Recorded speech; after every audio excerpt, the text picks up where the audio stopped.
नमस्कार दोस्तों, 4 फरवरी 2022 के daily the Hindu editorial discussion में आपका स्वागत है। यहाँ पे 5 आर्टिकल्स मैं आपके साथ डिस्कस करने वाला हूँ। पहला आर्टिकल है म्यूटिंग द मीडिया। देखिए, हांगकांग में कुछ ऐसे रीसेंट इंसिडेंसेस हुए हैं जिससे ये पता चल रहा है कि हांगकांग की जो जर्नलिस्टिक कम्युनिटी है उसको दौड़ा दौड़ा के मारा जा रहा है। कुछ जर्नलिस्टिक कम्युनिटी के लोग खेती कर रहे हैं, कुछ चिकन बेचने लग रहे हैं। मतलब बहुत बुरे हालात हैं इस समय पे हांगकांग के जर्नलिस्ट के। बहुत सारे मीडिया आउटलेट्स वहां पे बंद हो चुके हैं, कुछ को तो सेडिशियस चार्जेस लगा के जेल में फेंक दिया गया है। तो इस कंटेक्स्ट में एक आर्टिकल है कि कैसे इंस्टीट्यूशनल तरीके से हांगकांग में मीडिया को दबाया गया है, इसके बारे में बात करेंगे। फिर नेक्स्ट जो आर्टिकल हम देखेंगे वो है कि भैया border move that will only booster China. देखिए, हमारे रिसेंट जो आर्मी चीफ है उनकी तरफ से कुछ ऐसे स्टेटमेंट आ गए हैं जिसको लेके यहाँ पे चिंता व्यक्त की जा रही है। जो 6 आप कह लो पॉइंट ऑफ फ्रिक्शन है इंडिया चाइना के क्लैशेस में, इसमें केवल एक पॉइंट ऑफ फ्रिक्शन रिजॉल्व होने से बचा है, ऐसा बोला है यहाँ पे हमारे आर्मी चीफ ने, जो कि है पेट्रोलिंग पॉइंट 15। तो बेसिकली ये ऑथर हमारे आर्मी चीफ के ऊपर और सरकार के ऊपर इल्जाम लगा रहा है कि भाई ओवरऑल अगर आप देखो तो देपसांग के इशू को दबाया जा रहा है, जबकि देपसांग इंडिया के लिए स्ट्रेटेजिकली बहुत इंपॉर्टेंट है। मैंने पहले भी आपको पॉइंट आउट किया पहले की वीडियोस में। तो क्यों यहां पे देपसांग को ओपनली नहीं आया जा रहा पब्लिक डिस्कोर्स में? क्यों देपसांग का इलाका चाइना को बहुत बड़ी एज दे देगा? इन सब चीजों को यहां पे समझने की हम कोशिश करेंगे, ठीक है। फिर नेक्स्ट बात करते हैं the curious case of Meghalaya covid relief package. Meghalaya की सरकार ने मेघालय को लोगों को जो कोविड-19 की रिलीफ पैकेज देने की बात की, उसकी जब ऑडिटिंग कराई गई यहां पे, तब पता चला कि भाई मेघालय सरकार के जो क्लेम्स हैं वो गलत है। इस पर्टिकुलर न्यूज को खंगालेंगे। फिर विंटर ओलंपिक्स का बॉयकॉट हुआ है, तो इसके बारे में तो आर्टिकल आएगा ही, इसको यहां पे देखेंगे। और ये जो क्रिप्टो करेंसीज के ऊपर टैक्स लगाया गया 30% का, ये किस हद तक क्रिप्टो करेंसीज को रेगुलेट करेगा? क्या अभी भी क्रिप्टो करेंसी के रेगुलेशन से रिलेटेड कोई होलिस्टिक लॉ इंडिया में आया है? तो जवाब है ना। अभी के लिए बैन नहीं किया गया क्रिप्टो करेंसी को। जो भी आप पैसा कमा रहे हो क्रिप्टो करेंसी के थ्रू, उसके ऊपर आप टैक्स दे दो, सरकार ने बोला है। लेकिन सरकार ने यह भी बोला है कि क्रिप्टो करेंसी से रिलेटेड अभी हम एक नया नियम कानून लेके आएंगे। जब इंडिया की खुद की डिजिटल करेंसी लॉन्च होगी तब शायद वो नियम कानून सरकार द्वारा आप कह लो अनवील किया जाएगा। तो इस पर्टिकुलर आर्टिकल के बारे में बात करेंगे। सबसे पहले शुरुआत करते हैं आपकी म्यूटिंग द मीडिया वाले इस आर्टिकल से। तो भैया हांगकांग की जो रीसेंट डेवलपमेंट है वो काम थोड़ा गड़बड़ कर रहे हैं। कैसे गड़बड़ कर रहे हैं? तो अगर आप देखो तो एक आप कह सकते हैं कि मिंग पाओ नाम का पब्लिकेशन है हांगकांग के अंदर, उसके ओपिनियन पेज के नीचे हर जगह पे ये लिखा हुआ है। क्या लिखा है? No intention to incite hatred, discontent और हॉस्टिलिटी अगेंस्ट द गवर्नमेंट। मतलब अभी के लिए हांगकांग में जो भी पब्लिकेशन काम कर रहे हैं वो इतना डरे हुए हैं चाइना की सरकार से, या कह लीजिए हांगकांग की सरकार जो चाइना ही चलाती है, कि भाई वो हर पेपर के नीचे लिख रहे हैं कि भैया हम सरकार को डिमीन नहीं करना चाहते, हम सरकार को नीचे नहीं दिखाना चाहते, हमारा कोई भी स्टेटमेंट सरकार के डिमीनिंग पर्सपेक्टिव में ना लिया जाए। क्यों? क्योंकि भाई चाइनीज सरकार ने भाई दौड़ा दौड़ा के जर्नलिस्टों को मारा है। अगर आप देखो तो जो हांगकांग के जो आउटस्पोकन मीडिया आउटलेट्स हैं वो यहां पे बंद पड़ चुके हैं, चलते ही नहीं है। एप्पल डेली नाम का एक बहुत बड़ा पब्लिकेशन था हांगकांग के अंदर, जब इसके जेल फाउंडर को बंद किया गया तब यह पब्लिकेशन भी बंद हो गया। इसके ऑफिसेस के ऊपर रेड की गई, इसके सीनियर स्टाफ को अरेस्ट किया गया। तो ये भाई एप्पल डेली गया। फिर एक स्टैंड न्यूज नाम का मीडिया पोर्टल था, ये भी भाई आप कह लो खत्म हो गया 2021 के एंड तक आते आते, चूंकि 7 लोगों को जो कि इस ऑनलाइन पब्लिकेशन के साथ जुड़े हुए थे उनको पकड़ के जेल में डाल दिया गया। बहुत सारे तो अभी तक जेल में बंद है। फिर आप देखोगे कि उसी हफ्ते में एक और इंडिपेंडेंट आउटलेट था सिटीजन न्यूज, जिसने अनाउंस किया कि भैया हम अपनी वेबसाइट बंद कर रहे हैं और इस वेबसाइट के ऊपर जितना भी कंटेंट था वो बंद कर रहे हैं।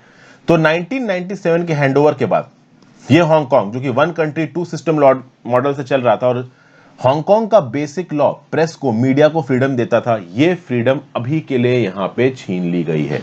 समझ गए?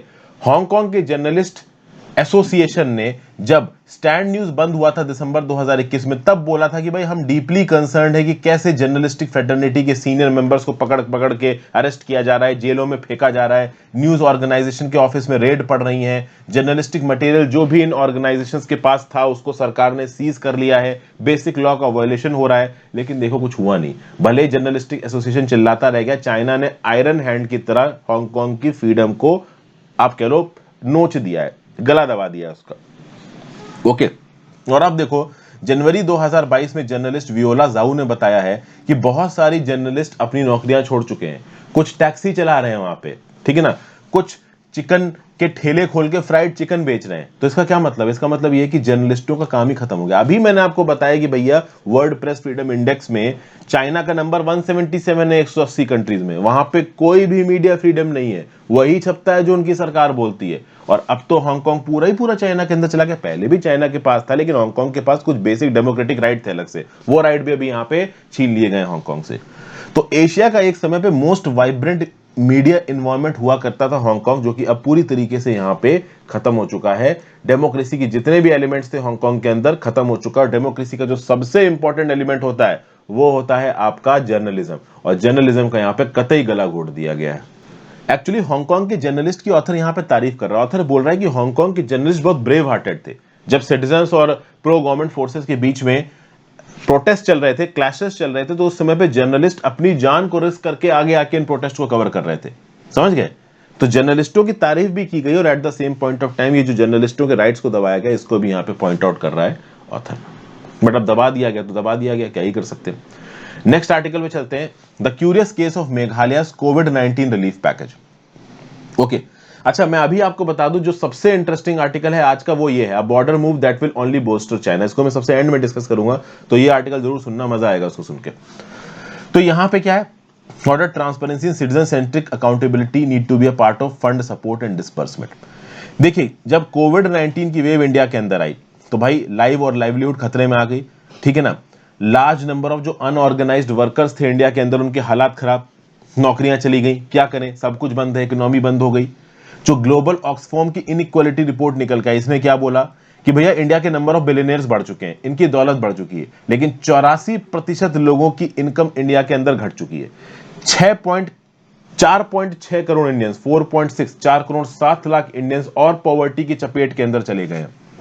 और इस रिस्पेक्ट में अगर केंद्र की सरकार और राज्य की सरकार ने क्या किया, इस बात को एसेस किया जाए तो पिक्चर बहुत ज्यादा रोजी हमारे सामने निकल के नहीं आती। वैसे मैं आपको एक बात बता दूं, देखिए केंद्र की सरकार और राज्य की सरकार के पास कोई भर भर के पैसा नहीं पड़ा है कि वो सबकी प्रॉब्लम को सॉल्व कर देंगे। लेकिन जो पैसा भी यहाँ पे एलोकेट किया जा रहा है केंद्र की सरकार के द्वारा, राज्य की सरकारों के द्वारा, आप कह लो लोगों की मदद करने के लिए, क्या वो सही तरीके से खर्च हो रहा है? क्या उसके खर्चे में अकाउंटेबिलिटी है? इस क्वेश्चन को यहाँ पे पॉइंट आउट किया जा रहा है। जो डिलीवरी सिस्टम है, ऑलरेडी मीडियर अमाउंट एलोकेट किया गया, केंद्र की सरकार राज्य की सरकार कम पैसा खत्म कर रही है, और जितना पैसा वो खत्म कर रही है उसका डिलीवरी सिस्टम कितना एफिशिएंट है, उसके ऊपर यहाँ पे आप कह लो एक सवाल उठाया जा रहा है। जैसे फॉर एग्जांपल मेघालय में अनऑर्गेनाइज्ड वर्कर्स के लिए एक स्कीम चलाई गई, उस स्कीम का एक पब्लिक ऑडिट यहां पे कराया गया, और उस पब्लिक ऑडिट में कुछ ऐसे फाइंडिंग्स निकल के आई हैं जिससे इस बात पे ध्यान जाता है कि ट्रांसपेरेंसी, पब्लिक पार्टिसिपेशन और पीपल्स मॉनिटरिंग बहुत जरूरी है सरकारी स्कीम को सक्सेसफुल बनाने के लिए। देखिए हुआ ये कि कोविड-19 के लॉकडाउन के समय पे गवर्नमेंट ऑफ मेघालय ने एक स्कीम लॉन्च की जिसका नाम था CRAWL, chief minister relief against wage loss scheme. और इस पर्टिकुलर स्कीम में ऑब्वियसली बात ये बताया गया था कि अनऑर्गेनाइज सेक्टर में जिन जिन लोगों की भी नौकरियां गई, जिनके पास पैसे नहीं, उनको सरकार की तरफ से मदद दी जाएगी। इस प्रकार की स्कीमें बहुत सी सरकारों में लगाई गई हैं, आपकी ओडिशा में भी चलाई गई, ठीक है ना। और जब इस ओडिशा में स्कीम चलाई गई, ठीक है भाई, तो यहां पे आपके दिमाग में आएगा कि भाई स्कीम के बेनिफिट्स देने के लिए कोई मिनिमम नॉर्म तय किया होगा आपकी। अच्छा ओडिशा, सॉरी मैं बार बार ओडिशा बोल रहा हूं, एक्चुअली में मेघालय है, आई एम रियली सॉरी। मैं शायद 3-4 बार अभी अपनी बातचीत में ओडिशा बोल गया हूं। ओडिशा की बात नहीं हो रही है, मेघालय की आपकी स्कीम बात हो रही है, जिसका फुल फॉर्म है CRAWL, chief ministers relief against wage loss. Meghalaya की स्कीम है।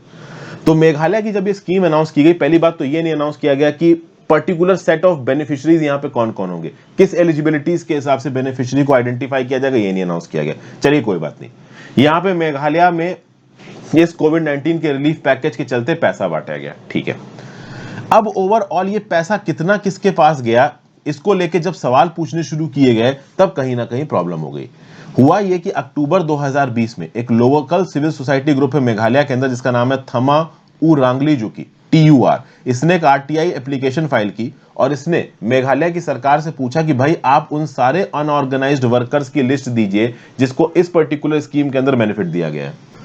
अब मेघालय की सरकार से सवाल पूछ लिया गया कि भैया अगर आपने स्कीम चलाई तो स्कीम के अंदर बेनिफिट दिया तो कितने का बेनिफिट दिया, किसको कितना कितना पैसा दिया है बताओ। तो जब RTI फाइल की गई अक्टूबर 20 में, तो आरटीआई का जवाब तो देना पड़ेगा राज्य की सरकार को under section 4 of the RTI act. तो भाई आरटीआई का जवाब आया दिसंबर 2020 में, और इस जवाब में लिखा गया कि लगभग 1,60,000 लोगों को इस CRAWL स्कीम के अंदर बेनिफिट दिए गए, फाइनेंशियल असिस्टेंस दिया गया है। अनऑर्गेनाइज्ड वर्कर्स में वेज लॉस के लिए 2100 रुपए तक का आप कह लो फाइनेंशियल कंपनसेशन दिया गया, ऐसा बोला आरटीआई के जवाब ने। और वो वर्कर्स जो कि building and other construction workers act के अंदर रजिस्टर थे, उनको 5,000 रुपए तक का फाइनेंशियल इंसेंटिव दिया गया राज्य की सरकार के द्वारा। तो 2100 रुपए अनऑर्गेनाइज्ड वर्कर्स को दिए गए, और कंस्ट्रक्शन वर्कर्स जो कि building and other construction workers act के अंदर रजिस्टर थे, उनको 5,000 रुपए दिए गए। ठीक है भाई, सरकार ने अनाउंसमेंट कर दिया, लेकिन लोग तो जबरदस्त है। लोग ने यहाँ पे एक पब्लिक ऑडिट करा दिया, व्हाट्सएप के ऊपर, कम्युनिटी मीडिया चैट्स में फोन कर करके यहाँ पे इंफॉर्मेशन निकाली गई कि भाई ये जो आरटीआई का जवाब आया है कि 1,60,000 लोगों को इतना इतना पैसा दिया गया है, ठीक है ना, 2100 रुपए, 5,000 रुपए, एक्चुअली में दिया गया कि नहीं दिया गया। और फाइनली जब ऑडिट के रिजल्ट निकल के आए तो सब बहुत चक्के रह गए। ऐसा बताया गया कि IVRS के थ्रू बहुत से लोगों को यहाँ पे कॉल किया गया, 1,35,616 लोगों को कॉल किया गया। सोचिए 1,60,000 लोगों को मदद दी है मेघालय की सरकार में, इसमें से 1,35,617 लोगों को कॉल किया गया, इसमें से रिस्पॉन्ड किया 11,509 लोगों में, ठीक है ना। और 11,509 लोगों में केवल 13% लोग ऐसा बोलते हैं कि हाँ भाई उनको 2,100 और 5,000 जो भी जिस भी एक्ट के अंदर रजिस्टर थे ये पूरा मिला है। बाकी लोगों ने इस बात को बोला है कि भैया हमें पूरा पैसा नहीं मिला है। बहुत सारे लोगों ने बोला है कि हमको 1 रुपया नहीं मिला है। तो समझिए 1,60,000 लोगों को मदद की है, ऐसा मेघालय की सरकार बोल रही है। उसमें से 1,35,617 लोगों के ऊपर यहाँ पे ऑडिट करा दिया। अब आप बोलोगे ऑडिट किसने कराया? तो देखिए आर्टिकल लिखा है रक्षिता स्वामी, ये social accountability forum for action and research के साथ जुड़ी हुई है। फिर अंगेला रांगाड़, ये TUR मेघालय के साथ ग्रुप के साथ जुड़ी हुई है। तो ऐसे बहुत सारे सिविल सोसाइटी ग्रुप्स ने मिलके ये पब्लिक ऑडिट कराया होगा। पब्लिक ऑडिट में फोन लगाए गए 1,35,617 लोगों को, 1,35,617, जिसमें से 11,509 ने रिस्पॉन्ड किया, और 13% लोगों ने बोला कि हमको पैसा मिला है। बाकी लोगों ने क्या बोला? हमको कोई भी पैसा नहीं मिला है, या पार्शियल अमाउंट ऑफ पैसा मिला है। 47% लोग ऐसा बोल रहे हैं इनको कुछ पैसा नहीं मिला, ठीक है ना, कुछ भी नहीं मिला है। जबकि सरकार बोल रही है कि भैया हमने तो पैसा ट्रांसफर किया है। तो इसका क्या मतलब है? इसका तो यही मतलब है ना भाई कि भाई आपकी अकाउंटेबिलिटी नहीं है, आपने जो स्कीम इंप्लीमेंट की है उसको लेके।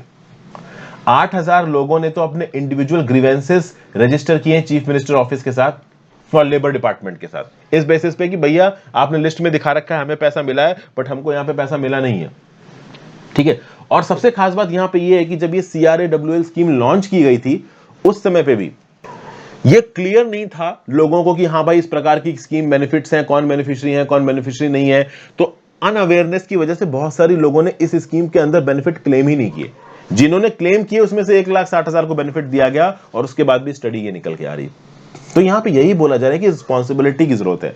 अगर ऐसी कोई स्कीम चलाई गई है तो स्कीम के अंदर कितना एलोकेशन हुआ, एलोकेशन सही तरीके से हुआ कि नहीं हुआ, इसका एक प्रॉपर पब्लिक ऑडिट होना चाहिए और रिजल्ट्स पब्लिक में छपने चाहिए। वो यहां पे नहीं हो पा रहा है, ऐसा बताया जा रहा है।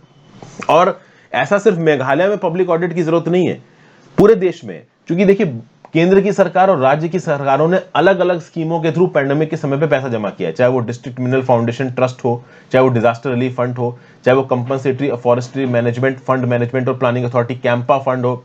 बहुत सारे अलग अलग फंडों के थ्रू पैसा यहां पे सरकार ने कलेक्ट किया है, राज्य की सरकार ने, केंद्र की सरकार ने।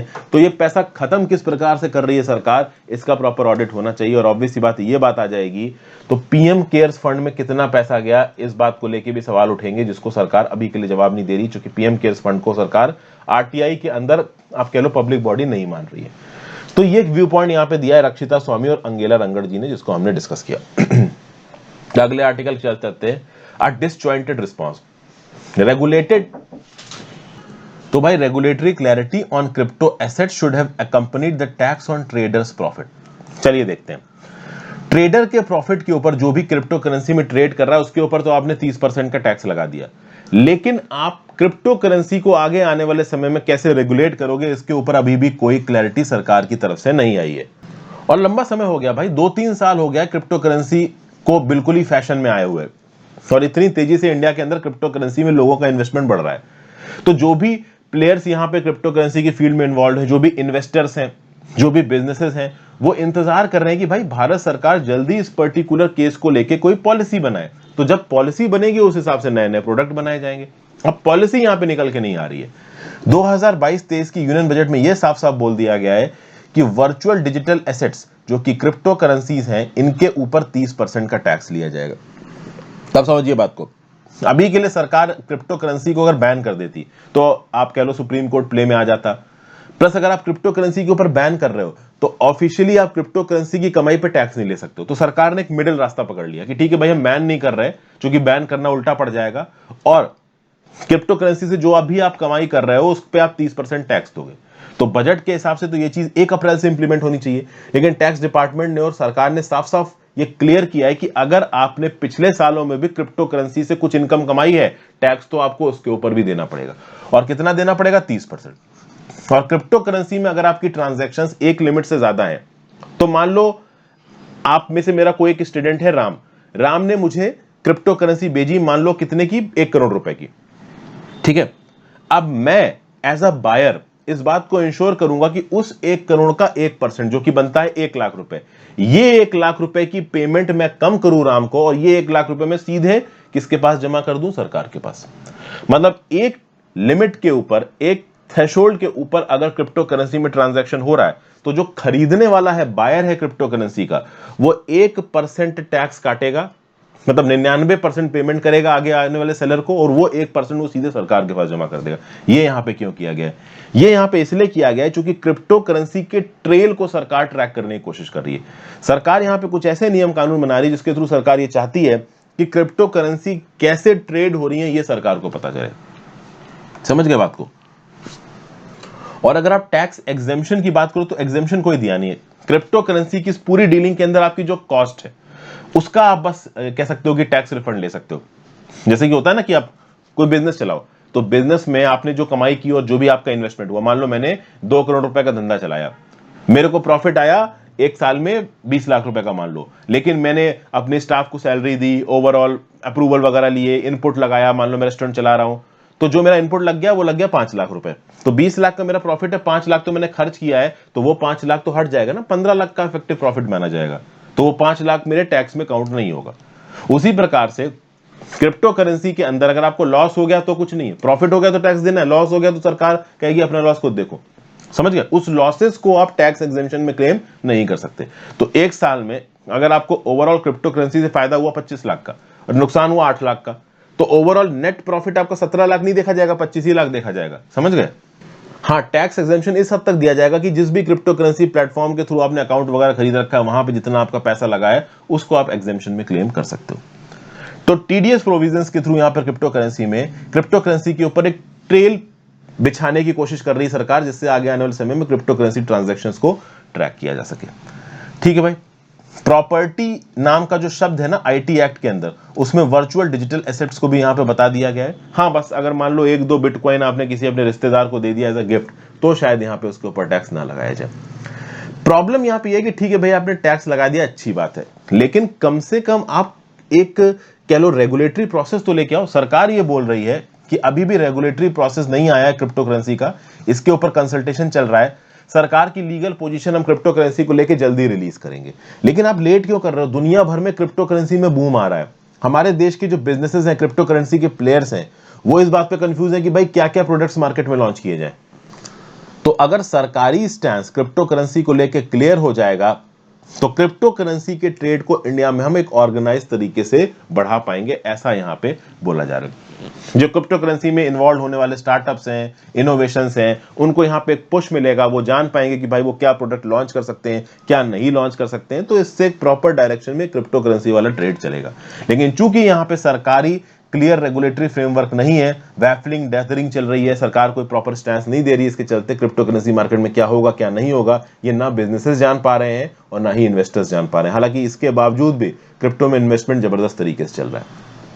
अगला भाई, winter is here, the games in China have taken on political significance domestically and globally. तो भैया विंटर ओलंपिक्स की ईव पे, ऑलमोस्ट फाइनल मोमेंट पे, इंडिया ने एक डिप्लोमेटिक बॉयकॉट अनाउंस किया गेम्स का। आज के करंट अफेयर्स डिस्कशन में भी मैंने इस पर्टिकुलर न्यूज को कवर किया है।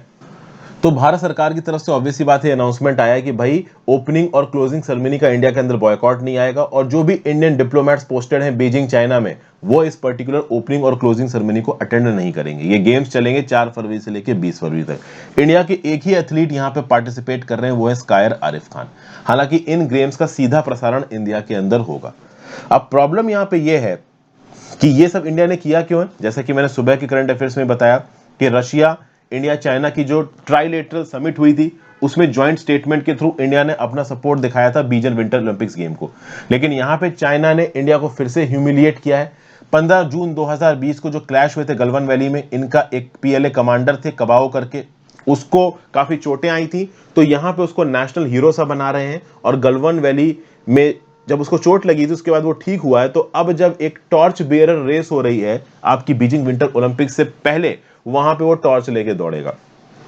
तो इससे चाइना अपने देश के अंदर लोगों को ये दिखा रहा है कि कैसे वो अपने सोल्जर्स को ऑनर देते हैं, और इंडिया को ह्यूमिलिएट कर रहा है। इंडिया ने बोला है कि ये बिल्कुल गलत है, इस प्रकार की डिप्लोमेसी, इस प्रकार की पॉलिटिक्स करना, वो भी गेम्स में, ये बिल्कुल भी सही नहीं है। लेकिन आपको पता है कि साम दाम दंड भेद जो भी हो जाए, बीजिंग को बस जैसे भी करके अपने इंटरेस्ट को पूरा करना है, और उसको पूरा करने के लिए वो किसी भी हद को पार कर देगा। ओके, अगर अभी के लिए आप देखो तो इंडिया के सामने बहुत सारी प्रॉब्लम्स है विद रिस्पेक्ट टू चाइना। तो बीजिंग विंटर ओलंपिक गेम्स को इंडिया ने उठाया नहीं। वैसे देखा जाए तो इंडिया के कंटिजेंट से एक ही पर्टिकुलर पर्सन जा रहा है। वो जो एक ग्लोबल बैकलैश हो रहा था, बॉयकॉट हो रहा था चाइना के अगेंस्ट, डिप्लोमेटिक बॉयकॉट, इस डिप्लोमेटिक बॉयकॉट में बस जो डिग्नेटरीज हैं इन कंट्रीज के वो नहीं जा रहे। यूएस, जापान, ऑस्ट्रेलिया, बहुत सारी कंट्रीज ने डिप्लोमेटिक बॉयकॉट किया, इंडिया ने भी कर दिया। लेकिन इंडिया ने तब किया जब हमें ह्यूमिलिएट किया गया चाइना की तरफ से। हमने इस वजह से नहीं किया है कि उइगुर मुस्लिम्स के खिलाफ अत्याचार हो रहा। बाकी कंट्रीज ने तो इसलिए बॉयकॉट किया है कि उइगुर मुस्लिम्स के खिलाफ अत्याचार हो रहा है, इसलिए हम डिप्लोमेटिक बॉयकॉट कर रहे हैं। इंडिया ने इसलिए किया क्योंकि इंडिया की यहाँ पे आप कह लो नीचा दिखाने की कोशिश कर रहा है चाइना, क्योंकि गलवान वैली के क्लैश के अपने हीरो को वो अपने देश में हीरो बना रहा है, जबकि वो इन्वेडर से जबरदस्ती इंडिया की तरफ यहाँ पे घुस रहे थे। तो कुल मिला के इंडिया चाइना का ये जो ओवरऑल बायलेटरल व्यू है, इससे बुरा खराब हो रहा है। और देखिए जी जिनपिंग की अप्रोच भी यहाँ पे बिल्कुल क्लियर नजर आ रही है। जी जिनपिंग इस समय पे बिल्कुल भी इंडिया को एंटरटेन करने की मूड में नहीं है। वो इंडिया के खिलाफ एक एंटी इंडियन स्टांस खोल के बैठे हुए हैं। जो इंडिया की विरोधी पार्टीज है पाकिस्तान, इसके साथ ओपनली मांडवली कर रहे हैं जी जिनपिंग, ठीक है ना। जहां जहां पे भी मौका मिलता है इंडिया को ह्यूमिलिएट करने का, नीचा दिखाने का, वो अपने प्रोपोगंडा वॉरफेयर के थ्रू इंडिया को नीचा दिखाते हैं। Okay, most probably Xi Jinping के कुछ पैरामीटर्स रहे होंगे। जी जिनपिंग चाहता होगा कि India belt and road initiative join कर ले, इंडिया ने ज्वाइन करने से मना कर दिया। जी जिनपिंग चाहता होगा कि इंडिया ऑफिशियल लाइन को टो कर ले, बीजिंग की ऑफिशियल लाइन को एलएसी पे लेके इंडिया ने मना कर दिया। इंडिया ने अपने साइड ऑफ द एलएसी पे जबरदस्त बॉर्डर कंस्ट्रक्शन शुरू कर दिया है। तो इन सब चीजों को देख के शायद बीजिंग को समझ में आ गया है कि एक लिमिट से ज्यादा ये इंडिया को झुका नहीं पाएंगे, और इसीलिए इन्होंने इस प्रकार के सारे बवाल यहाँ पे चालू कर दिए। जी जिनपिंग हालांकि अपने इंटरनेशनल स्पोर्टिंग एरेना को और अपने एडमिनिस्ट्रेटिव मॉडल को दुनिया में बहुत सक्सेस की तरह दिखाते हैं। 2022 ओलंपिक्स के लिए जी जिनपिंग ने क्या बोला कि it will be the first international multi sport event to be held as scheduled since the outbreak of कोविड-19 पैंडेमिक। तो यहां पे जी जिनपिंग दिखा रहे हैं कि भाई देखो पूरी दुनिया में कोविड-19 फैला हुआ, उसके बाद भी एक मल्टी स्पोर्ट इवेंट को हम अपने यहां पे कंडक्ट कर रहे हैं। तो इससे आप समझ सकते हो कि चाइनीज पॉलिटिकल और एडमिनिस्ट्रेटिव मॉडल कितना स्ट्रांग है, और कैसे यूएस इस पर्टिकुलर पैंडेमिक को नहीं झेल पाए, लेकिन हमने जबरदस्त तरीके से इस पैंडेमिक को झेला है। ये सब चीजें बोल के चाइना अपनी एडमिनिस्ट्रेटिव एफिशिएंसी का मुशायरा यहाँ पे कर रहा है, और जी जिनपिंग अपने एडमिनिस्ट्रेशन को अपने लोगों के सामने जस्टिफाई करने की कोशिश कर रहे हैं। ये सब यहाँ पे ओवरऑल चालू है। नेक्स्ट चलते हैं आर्टिकल की तरफ। अ border move that will only booster China. देखिए 1962 में जब इंडिया चीन का युद्ध हुआ था, तो बहुत से ऐसे इलाके थे जो अनकंटेस्टेड थे, ठीक है ना। आपको पता है कि लाइन ऑफ एक्चुअल कंट्रोल पर बफर जोन्स बने हुए हैं। उन बफर जोन्स के ऊपर चाइनीज फोर्सेस भी पेट्रोलिंग करती थी, इंडियन फोर्सेस भी पेट्रोलिंग करती थी, लेकिन पेट्रोलिंग करने के बाद वो वापस लौट जाते थे। वहां पे ना इंडियन फोर्सेस का कोई कैंप था, ना ही चाइना की फोर्सेस का कोई कैंप था, क्लियर थी चीजें। 1962 की जंग में क्या हुआ कि जो चाइनीज क्लेम लाइन थी 1960 की, ठीक है ना, उसके तक आ गई चाइना की फोर्सेस, और उसके 8 से 16 किलोमीटर अंदर तक जो अब हमारे, आपको पता होना चाहिए कि 1962 तक ये बात क्लियर थी भारत की सरकार को कि अक्साई चीन हमारा है, लेकिन हमने अक्साई चीन के ऊपर अपने राज को कंसोलिडेट नहीं किया था। हमने अपने फोर्सेस को आगे की तरफ नहीं भेजा था, प्रॉपर तरीके से डिप्लॉयमेंट नहीं हुए थे। जवाहरलाल नेहरू जी जो भी हमारे डिफेंस मिनिस्टर थे मेमन साहब, उनके सामने और बहुत सारे चैलेंजेस थे, तो अक्साई चीन का इलाका इग्नोर था। प्लस पंचशील का सिद्धांत चीन के साथ साइन हो रखा था, तो नेहरू जी को लगा कि भाई ये अटैक करेंगे नहीं। बाद में हमारी इंडियन फोर्सेस प्रॉपर तरीके से डिप्लॉयड थी नहीं, चाइना की तरफ से अटैक हो गया, तो बहुत सारे इलाकों में चाइनीज घुस आए और उन्होंने अपना खंभू गाड़ दिया कि ये हमारा। अब उन इलाकों में जो हमारे इंडियन सोल्जर्स लड़ रहे थे वो खत्म हो गए थे, वो शहीद हो गए थे देश के लिए, उनकी लाशें पड़ी हुई थी, लगभग 190 इंडियन सोल्जर्स की लाशें पड़ी हुई थी। तो जब वॉर खत्म हो गया है, ओवरऑल चीजें रुक गई हैं, तो आप उन सोल्जर्स की लाशें लौटा दो। तो इस कंटेक्स्ट में इंडिया की तरफ से चाइना के पास एक रिक्वेस्ट गई कि भाई हमारे सोल्जर्स शहीद हुए हैं, फॉलन सोल्जर्स, तो आप मिलिट्री प्रैक्टिसेस के थ्रू उन सोल्जर्स की डेड बॉडी हमको दे दो, हमें उनको क्रिमेट करना है, उनका अंतिम संस्कार करना है। तो चाइना ने क्या बोला, इंडियन रेड क्रॉस ने जब ये चीज चाइना के रेड क्रॉस को लिखी, तो चाइना ने ये बोला कि भाई देखो, ये जो तुम्हारे सोल्जर्स है हमने इनको दफना दिया है, तो तुम्हें यहां पे किसी को भी भेजने की जरूरत नहीं इनको क्रेमेट कराने के लिए। तो इंडियन पार्टी ने नेचुरली ये बोला कि भाई देखिए ये हिंदूज हैं और हिंदूज में क्रेमेशन होता है, मतलब जलाया जाता है, दफनाया नहीं जाता है, ठीक है, और प्रॉपरली वो हमारे सोल्जर्स है तो उनको फुल मिलिट्री ऑनर के साथ कह लीजिए कि क्रेमेट किया जाएगा, उनको अंतिम विदाई दी जाएगी। लेकिन चाइना ने क्या बोला कि नहीं नहीं, ये सोल्जर नहीं है, ये इन्वेडर हैं, ये तो हमारे इलाके में घुस के हमको मार रहे थे, इसलिए हमने इनको यहां पे दफना दिया। बीच में चाइना थोड़ा बहुत माना कि ठीक है आप आके क्रिमेट कर सकते हो, लेकिन बाद में उसने रिजेक्ट कर दिया। सोचो, हमारे सोल्जर्स की लाशें तक देने से मना कर दिया चाइना ने। इतना वाहियात देश है वो, इनके कोई एथिक्स नहीं है। और ऐसे अनएथिकल देश के साथ अगर नेहरू जी पंचशील का सिद्धांत शांत करेंगे और सोचेंगे कि भाई चाइना हमारे साथ दोस्ती रखेगा, तो ये कहीं ना कहीं एक बहुत बड़ी एडमिनिस्ट्रेटिव मिस्टेक थी on the part of Pandit Jawaharlal Nehru. हालांकि उस समय पे इस मिस्टेक को पता कर पाना बहुत मुश्किल था। आज की डेट में इसके लिए पंडित जवाहरलाल नेहरू जी को काफी क्रिटिसाइज किया जाता है, बट चलिए अब जो हो गया वो हो गया हिस्ट्री में, उसको हम लोग वापस लेके नहीं आ सकते। तो मतलब यहाँ पे इस पर्टिकुलर व्यू पॉइंट के थ्रू क्या बताना चाह रहा है ऑथर? ऑथर ये बताना चाह रहा है कि भाई चाइनीज साइड के अंदर अगर आप एथिकैलिटी को ढूंढ रहे हो, एथिक्स ढूंढ रहे हो, तो भूल जाओ भाई, कोई एथिक नहीं है चाइनीज साइड के अंदर। बहुत ही वाहियात और गंदी सोच, और ऐसी गंदी सोच को शायद गंदी सोच से ही मारा जा सकता है, क्योंकि इस प्रकार के लोग कभी भी पीछे से चक्कू भोंकेंगे, आपको तैयार रहना है। समझ गए? तो अगर आप यहां पे देखें, कुछ ऐसा ही रेजांगला में हुआ था। रेजांगला में भी जब जंग हुई तो बहुत हद तक स्टिफ इंडियन रेजिस्टेंस गया, फिर कुछ हद तक चाइनीज फोर्सेस आ गई और वहां पे जो हमारे लोग बचे हुए थे उनकी बॉडीज भी वापस देने को मना कर दिया, उनकी बॉडी को गाड़ दिया। और गाड़ने के बाद पता है वहां पे वुडन पोस्ट बनाई, वुडन पोस्ट पे क्या लिखा? The corpses of Indian invaders. सोचिए, ये आप कह लो अनएथिक्स है चाइनीज सोल्जर्स की लड़ाई। मतलब हमारे इंडियन सोल्जर्स जो कि शहीद हुए हैं उनको दफना के चाइना वहां पे वुडन बोर्ड लगा के क्या बोल रहा है? The corpses of Indian invaders. मतलब वो लोग जो हमारे यहाँ इन्वेड करने आए थे, हमने उनको गाड़ के यहाँ पे उनके कॉर्प्सेस लगा दिए।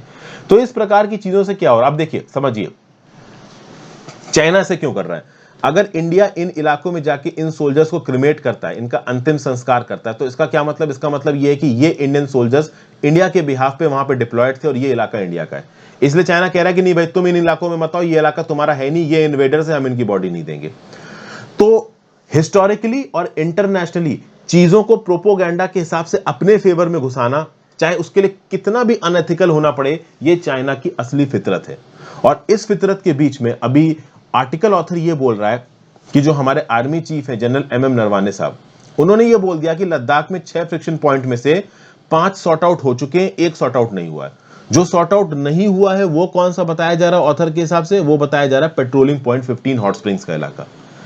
तो इससे ये इन्फर किया जा रहा है कि क्या देपसांग का जो आप कह लो ये स्टैंड ऑफ है, ये सॉल्व हो चुका है? नहीं।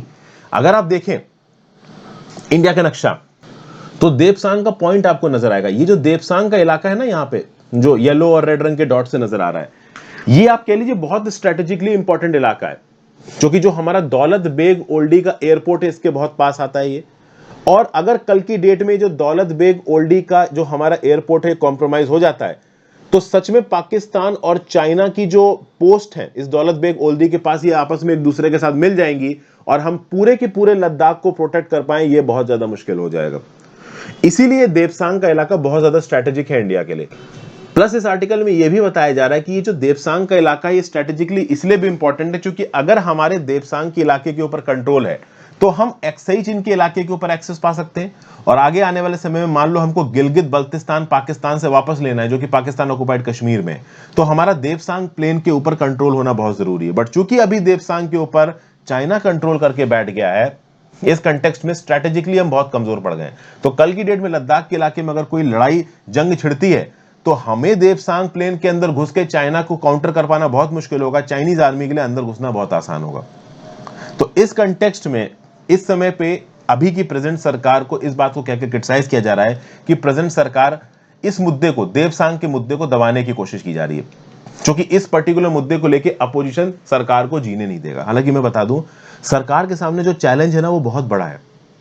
चाइना ने धोखे से इस पर्टिकुलर इलाके में एंट्री की, अब वो वापस जाने को तैयार नहीं है, ठीक है ना। और पूरा का पूरा सब सेक्टर नॉर्थ का इलाका, ये सब सेक्टर नॉर्थ के इलाके में दौलत बेग, ओल्डी, देवसांग सब कुछ आता है, ये यहां पे कॉम्प्रोमाइज हो रहा है।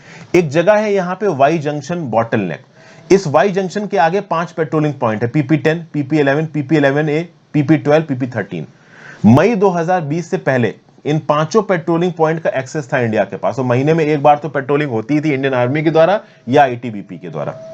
लेकिन मई 2021-20 में वाई जंक्शन पे इंडियन फोर्सेस को रोक दिया है, और इसके पीछे का जो 900 स्क्वायर किलोमीटर का इलाका है, इस पे अपना एक छत्र राज करके बैठ गया है। कौन? चाइना। इसी वाई जंक्शन के आसपास 2013 में भी एक 22 दिन लंबा स्टैंड ऑफ हुआ था, लेकिन उस समय पे जो चाइनीज फोर्सेस थी वो पीछे चली गई थी, इस बार वो पीछे नहीं गई हैं।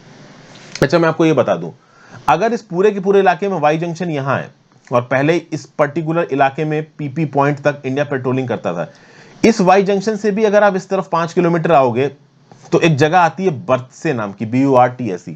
चाइना बोलता है कि बर्तसे हमारा है, मतलब इस वाई जंक्शन नाले से भी वेस्ट में चले जाओ 5 किलोमीटर तो पूरा का पूरा हमारा है। और इससे पहले घुसने की भी कोशिश की थी, बर्तसे के 1.5 किलोमीटर तक चाइनीज पेट्रोलिंग पार्टी आ गई थी, लेकिन उसको फिर पीछे की तरफ ढकेला गया 2000s में। तो कुल मिला के चाइना की पोजीशन यहां पे बिल्कुल क्लियर है। चाइना कह रहा है कि ये इलाका हमारा है, देवसांग प्लेन हमारा है, हम इससे पीछे नहीं जा रहे, और वो और आगे आने की कोशिश करेंगे आगे आने वाले समय में। इस समय पे चूंकि जी जिनपिंग का राज है, और जी जिनपिंग है एकदम बिल्कुल ही अजीब आदमी, तो हो सकता है कि भाई यहां पे वापस देवसांग प्लेन लेना इंडिया के लिए बहुत मुश्किल हो जाए। चाइना इस बात को जानता है कि अगर देवसांग प्लेन के इलाके को अभी चाइना ने वैकेट कर दिया तो आगे वो कभी नहीं ले पाएंगे, इसीलिए वो देवसांग के ऊपर बिल्कुल ही अपना पल्ला झाड़ के बैठ गया कि हम यहां से नहीं जा रहे। और अक्साई चिन के रिस्पेक्ट में और गिलगित बल्तिस्तान के रिस्पेक्ट में अगर इंडिया को स्ट्रेटेजिक एडवांटेज चाहिए तो ये पर्टिकुलर देवसांग प्लेन का इलाका चाइना से वापस लेना बहुत ज्यादा जरूरी है। तो इस समय पे सरकार के सामने जो टारगेट है वो बहुत ज्यादा चैलेंजिंग है, और सरकार इसको दुनिया भर को बता भी नहीं सकती, जो कि पॉलिटिकली डिफीटिंग हो सकता है। तो लेट्स सी आगे क्या निकल के आता है। इस बीच में MM नरवाने साहब ने ये स्टेटमेंट दे दिया कि भाई सिर्फ PP15 का इशू बचा हुआ है, मतलब देवसांग का इशू रिजॉल्व हो गया है, तो इससे चाइना इस क्लेम को भी यहां पे एक जोर मिल जाएगा कि चलो ठीक है, भारत सरकार ही मान रही है तो हमें कोई टेंशन नहीं है। तो यहां पे ओवरऑल देवसांग के मुद्दे को पूरे देश के सामने उठाने की जरूरत है, इसको दबाने की जरूरत नहीं है, ऐसा यहां पे ऑथर बोल रहा है। सुशांत सिंह जी ने इस आर्टिकल को लिखा है, senior fellow at centre for policy research है। तो यहाँ पे लेक्चर खत्म होता है। Thank you for watching friends. ज्यादा से ज्यादा लोग साथ वीडियो को शेयर करिएगा, इंस्टाग्राम पे फॉलो कर लीजिए, टेलीग्राम ग्रुप ज्वाइन कर लीजिए, दोनों चीजों का लिंक नीचे डिस्क्रिप्शन बॉक्स में दिया हुआ है। And in case friend if you can please click the join button. Have a great day, good bye.